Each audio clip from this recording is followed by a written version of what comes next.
Got up this morning, was going to head out to the range, and when I was going to my gun safe to get a handgun out that I just bought, I was going to go test it and make a video. I was looking on a shelf and there was some 8mm ammunition with a cast bullet that I made up. It's a Lyman and the mold number is 323366. And that cast looks like it's got a gas check on it. It looks like a military pointed spire point bullet. They don't make that mold anymore. I bought that thing years ago, I think, when they still made them. Single cavity mold. I bought that when I was a teenager. And I loaded up that ammunition when I was doing my series on the 88 Commission, the German 88 Commission rifles. And I said, you know, I was thinking back to the first gun I ever bought. I opened up the safe and I looked around. Sure enough, with everything wedged in there, I found it. And the first rifle I ever bought, the story about this was this 88 Commission rifle. It's a Danzig 1891 rifle. It's been converted over. Uses stripper clips. It's got the magazine, you know, the different magazine conversion. But it's just a plain old 88 rifle. Used. It's got a crescent moon on the receiver and Turkish numerals on the rear sight. So it was a Turkish issued conversion gun. And I believe this gun was re-arsenaled and re-barreled. And the story behind this is, years ago they used to put an ad in the magazines. Buy these guns with no license, in the back of the gun magazine. And they had, somebody was selling 88 Commission rifles. I don't know who, I can't remember. It was in the back of a gun magazine. What you did is you clipped out the little coupon, and I think they're 90, something like $90, $100. I'm not quite sure. It was back in the 70s. And it said there, you know, fill out the little thing, your name and address, send them a money order. And on the bottom it says, sign here if you're 21 years age or 18 years age or something. So I signed it. And I saved up my lawnmower money, went down to the post office, got to pull some money orders, sent it out, and lo and behold, in about 3 weeks, this here showed up in the mail. And my father wasn't very happy about the whole situation. He got really bent out of shape, and I went and got this rifle. Kind of illegally. I wasn't 18, wasn't supposed to have it, but I got it. And he was a little pissed about that, but he kind of got over it. But my grandfather, my mother's father, oh, he liked the idea. So he had a Mauser that was his brother-in-law brought home. He had it converted, so he hunted with a KR-98 that was sporterized. So he had 8mm Mauser ammo, so we're in luck. So me and my grandfather took this thing out in the woods, tied it to a tree, 1891, and we fired a couple rounds out of it, and it didn't blow up. So then we went and shot the rest of the box, ammo, and come to find out, the gun was super accurate. Okay, back then, I remember, it was from the first time I shot it, this gun was accurate as hell. And using that Remington round nose bullet in the 8mm that they make. Super accurate gun.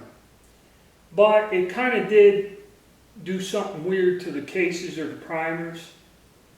And I shot it a few times. I only used the commercial ammo. I never put military ammo in it. You know, the bore's slightly worn. But when I was doing the thing, I slugged it. I don't know if I did in the past, but I slugged it again. And it's 323 is the groove diameter. So I think it was re-barreled. Because if you take the jacket off, the serial number matches the jacket and the receiver. And you can see where it was kind of re-blued or something when it was re-arsenaled. And that serial number is stamped on the barrel. And there's not all those German proof marking, I can't remember. But I remember the serial number on the barrel matches the receiver, but I think it was rebarreled. Whenever, however, and all them years till I ended up with it.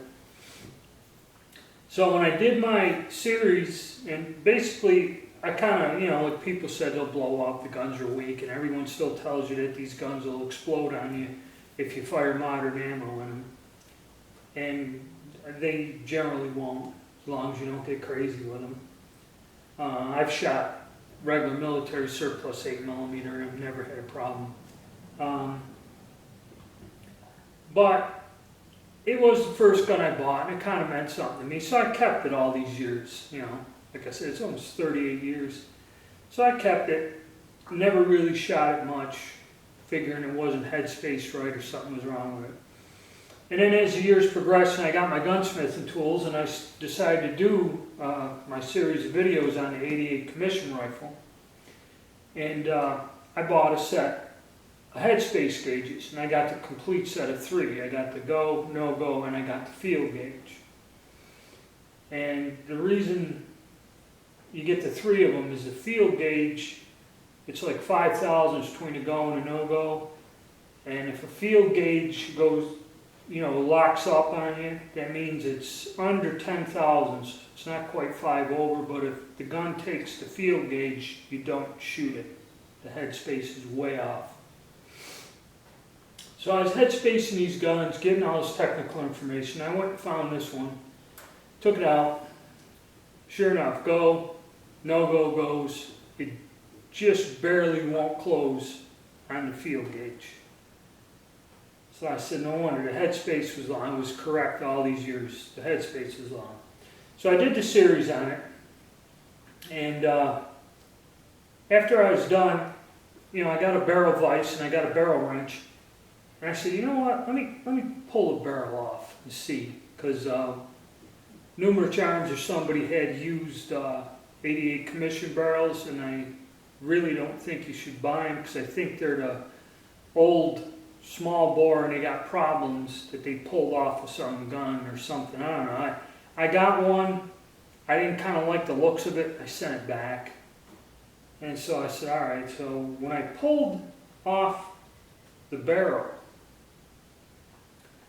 inside the receiver, it's all got kind of gunk and dirt and stuff. And when I wiped it out and cleaned it all out, I found like a little piece of copper wire or something from a brush or something that was in there in the receiver come out with all the crud, this little bit of copper. Pretty substantial thing.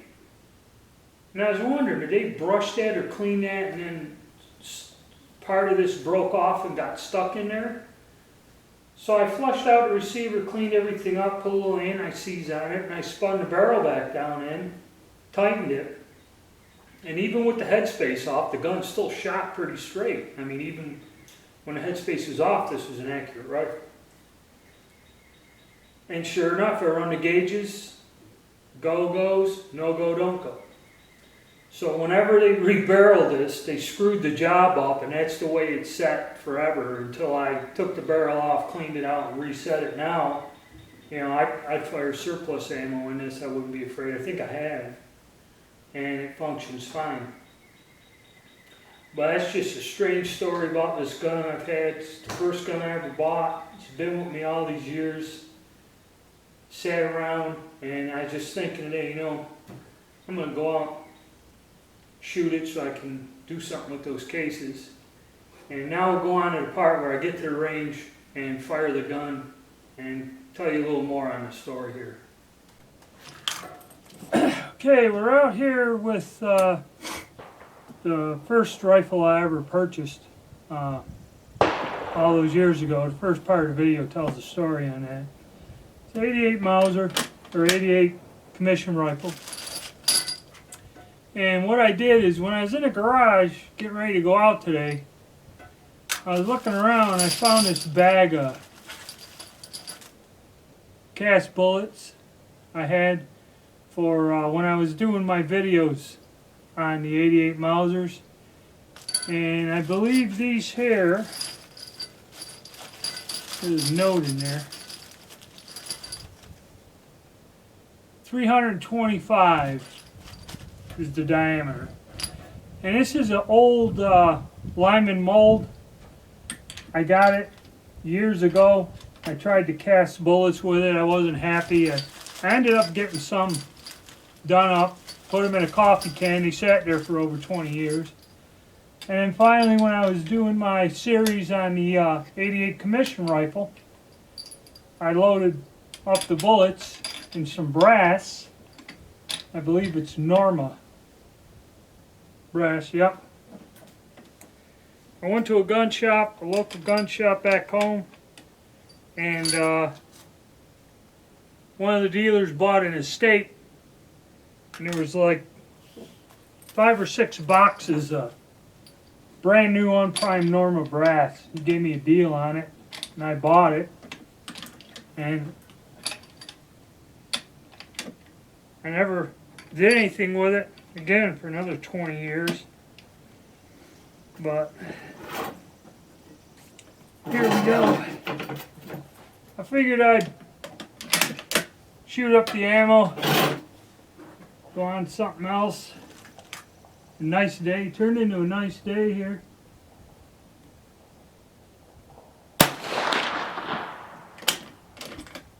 And it's I think I got green dot in here.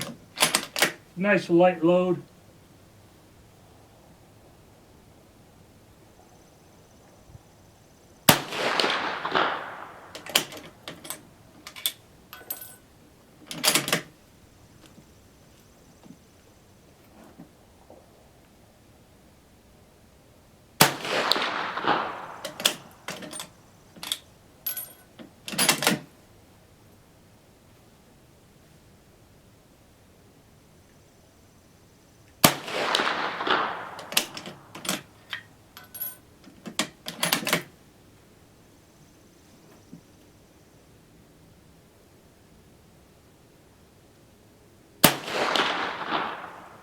Yep.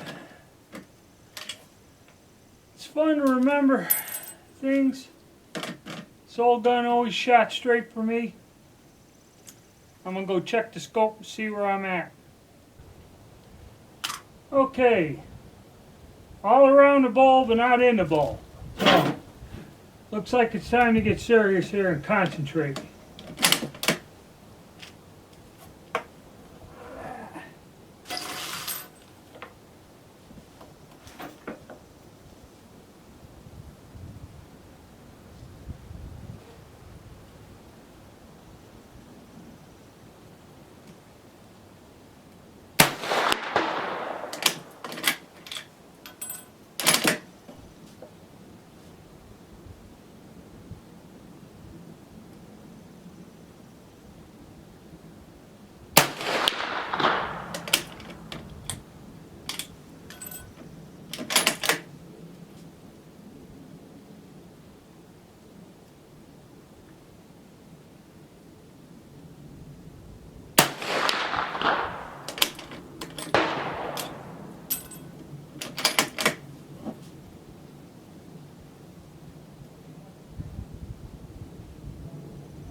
See if that's any better.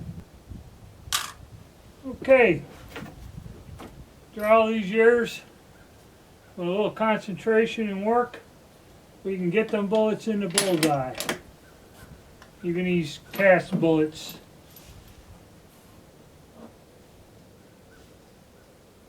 I'm going to try my other target. So I think after this I'm done for the day.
Alright, we'll go down and take a look. Alright, I get all the way down there and my battery dies. Alright, this is the first target. I hit like here, here, here. And I don't know where the other 2 bullets went. Then after I concentrated, I got 2 in the bowl here and 1 flyer there. So, could be the cast bullets. That's why you're supposed to weigh them. They got air pockets in them. And I casted them a long time ago when I was quite young and not that good at casting bullets. But anyway, we took another 10 rounds or so on this target. And as you can see, it still can put them in a bullseye. Even with subpar ammo, you know, with regular full-strength jacketed ammo, that gun's extremely accurate. It's something to do with that barrel jacket, the free-floating barrels. And if you got a good barrel in an 88 commission rifle, they're probably the most accurate guns on the surplus market I've ever run into. Even if you shoot them a lot, like the Nagants, and that the barrels will heat up and your point of impact will change, these won't. So, it's a neat old gun. It's the first gun I ever owned. I can still hit the bullet 100 yards easier than shit. And still, after all these years,